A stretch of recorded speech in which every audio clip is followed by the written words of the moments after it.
اولا کے کیا معنی ہے؟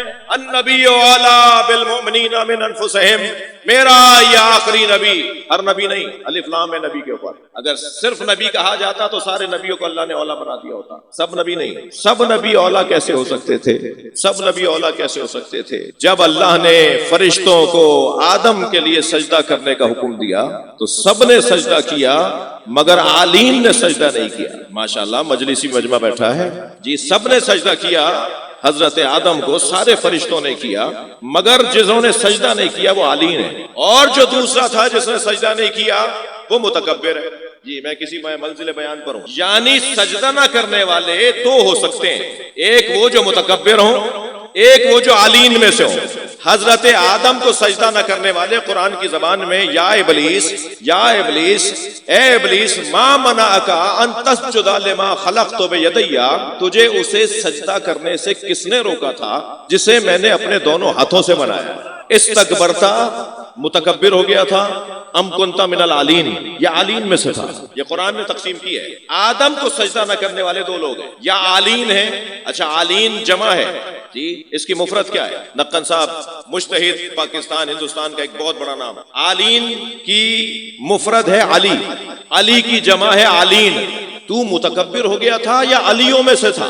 اب میں اردو میں پڑھ رہا ہوں نا بھائی، عربی میں کہوں گا تو کہوں گا عالین میں سے تھا، اپنی زبان میں ہم کہیں گے تو کہیں گے کیا علیوں میں سے تھا؟ بڑا حسین جملہ ہدیہ کر رہا ہوں، جب یہ وہاں ہوتے ہیں تو سب علی ہوتے ہیں، جب یہاں جاتے ہیں سب محمد ہو جاتے ہیں۔ صلوات پڑھے محمد و آل محمد پر۔ دو لوگوں نے سجدہ نہیں کیا نا حضرت آدم کو، ایک شیطان نے، اور شیطان عالین میں سے تو نہیں تھا تو پھر متکبر تھا۔ تو آج کے بچے کو ذرا متوجہ کر رہا ہوں، بزرگوں سے مجھے کوئی بات، کوئی نصیحت انہیں نہیں کرنی، بزرگوں سے تو نصیحت لی جاتی ہے، آج کے بچوں کو متوجہ کر رہا ہوں، جو نماز نہیں پڑھتے انہیں قرآن میں متکبر کہا جاتا ہے، اور جو متکبر ہو وہ علی والا نہیں ہوتا۔ ہم سب جوتیاں اتار کر بیٹھے ہیں یا نہیں؟ میرا یہ تکراری جملہ ہے اور جان بوجھ کے بولتا ہوں، ہم سب جوتیاں اتار کر آئے نا مجلس میں، سب نے جوتیاں باہر اتاری ہیں، کوئی مسجد میں مجلس میں جوتیاں پہن کر نہیں آیا۔ علی نے جوتیوں کا نام دنیا رکھا ہے، ہم اپنی دنیا چھوڑ کر آتے ہیں۔ یہ امام بارگاہ، یہ مسجد، یہ مجلس لڑنے کی جگہ نہیں ہے۔ باہر جائیں گے تو 2 کروڑ کی گاڑی میں بیٹھیں گے، اللہ نے دی ہے تو بیٹھیں گے، 10 کروڑ کا جو گھر بنایا ہے اس میں رہیں گے، مگر جب حسین کی مجلس میں آئیں گے تو زمین پر بیٹھیں گے، اپنی ذات کی نفی کریں گے، تکبر سے ہاتھ اٹھائیں گے۔ میں باہر کچھ بھی ہوں گا لیکن یہاں فقیر حسین ہوں، ہم مانگنے کے لیے آئے ہیں، یہاں کچھ دینے نہیں آئے ہیں۔ توجہ کر لی؟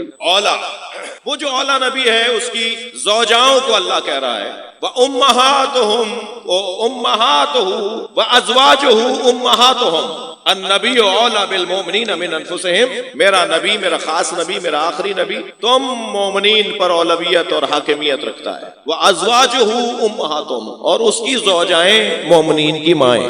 اب یہ جو مومنین کی مائیں ہیں نا، اللہ نے ان کو جو عظمت دی ہے، ماں بنا دیا، بھائی کم بات تو نہیں ہے۔ مجال ہے کہ ماں کے سامنے آپ بے ادبی کریں، مجال ہے کہ ماں سے اکڑ کر بات کریں، مجال ہے کہ ماں کے سامنے پیر پٹک کر جائیں، مجال ہے کسی کی، اگر کچھ کرے گا تو توفیقات سلب ہو جائیں گی، رزق کم ہو جائے گا، عمر کم ہو جائے گی اگر ماں کی بے احترامی کرے گا۔ ماں کا بے ادب اللہ کو اچھا نہیں لگتا، اور ماں کا ادب کرنے والا اللہ کو اتنا اچھا لگتا ہے کہ حضرت موسیٰ سے اللہ کہہ رہا ہے کہ میرا دوست تم سے ملنے آ رہا ہے، استقبال کرنے جاؤ۔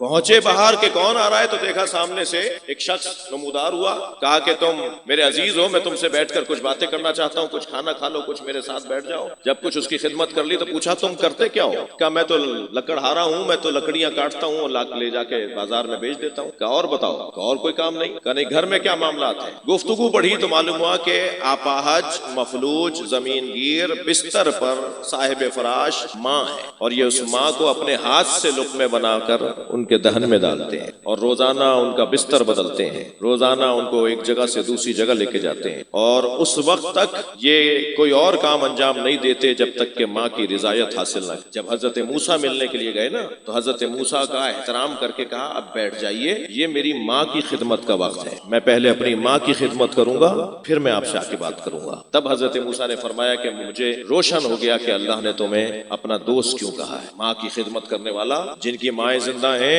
خان بیگ کی والدہ کی مجلس میں عہد کر کے جائیں کہ آج ہی انہیں جا کر ایک سلام کروں گا اور پیار بھر کے ان سے گفتگو کروں گا. آپ یقین جانیے کہ کسی پیر، کسی فقیر، کسی مرشد، کسی خانقاہ کے اندر جا کر دعا کروانے سے زیادہ اس کی دعائیں قبول ہوتی ہیں. یہ اگر دعا ہاتھ اٹھا لے نا، یہ بچے کے مستجاب الدعویٰ ہے یہ خاتون. ماں اگر بچے کے حق میں ہاتھ اٹھا لے تو وہ دعا فوراً عرش الہی تک پہنچتی ہے. اگر ماں زندہ ہے تو، اور اگر ماں مر گئی ہے تو ماں اس دنیا سے گئی ہے، تم سے تعلق نہیں ٹوٹا، لہٰذا اس کی قبر پہ چلے جاؤ. ایک واقعہ نہیں ہے مگر ماں کی مجلس پڑھ رہا ہوں تو ذرا ایک واقعہ سن لیجئے. سرکار کی خدمت میں آ کر کہا، یا رسول اللہ، میں نے نظر مانی تھی کہ اگر میرا مسئلہ حل ہو گیا تو میں جنت کی چوکھٹ کا بوسہ دوں گا. اچھا، بعض لوگ ایسی منتیں مان لیتے ہیں کہ پھر اس کے بعد انہیں پورا نہیں ہوتا تو پھر کسی ولی کو ڈھونڈنا پڑتا ہے کہ اب کیا کروں. تو پہلے ہی سوچتے نا کہ کیا کرو گے. سرکار تھے تو پہنچ گیا کہ یا رسول اللہ میری منت کیسے پوری ہوگی. حضرت نے فرمایا ماں کے قدموں کا بوسہ دو.